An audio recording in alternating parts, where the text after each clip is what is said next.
Pemirsa, misteri kepemilikan kapal yak yang ditemukan nelayan Krung Mane, Muara Batu, Aceh Utara di tengah laut perairan Aceh beberapa waktu yang lalu akhirnya menemui titik terang. Peter Jeremy David, seorang pria kebangsaan Inggris, mendatangi pelabuhan Krungguku bersama otoritas pelabuhan untuk melihat kapal layar yang diyakini miliknya.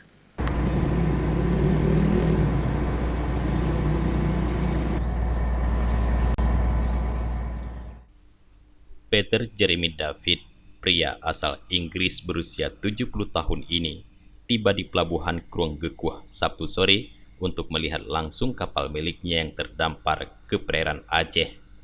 Jeremy membawa sejumlah dokumen kepemilikan yang diperlihatkan kepada petugas penjagaan laut dan pantai KPLP Loksmawe untuk melakukan pemeriksaan dan kecocokan dokumen atas kapal yak tersebut. Jeremy mengaku tidak memiliki dugaan kapalnya dicuri atau kecurigaan lainnya karena meyakini kapal terbawa ombak air pasang dari perairan Thailand ke Samudra Hindia.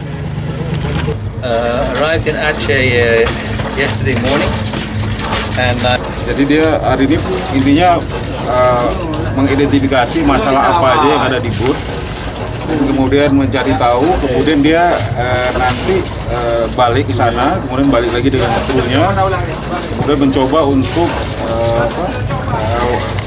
memperbaiki ini, karena dalam kondisi sekarang nggak mungkin berlayar ke sana, apalagi kemarin katanya itu udah sempat nyangkut waktu surut itu ya, dan dia harus cek semuanya termasuk yang ada di bawah. Kapal tersebut dikabarkan hilang pada 4 Januari tahun 2020 dan ditemukan nelayan di Krung Mane, Muara Batu, Aceh Utara, terdampar di kawasan perairan Aceh.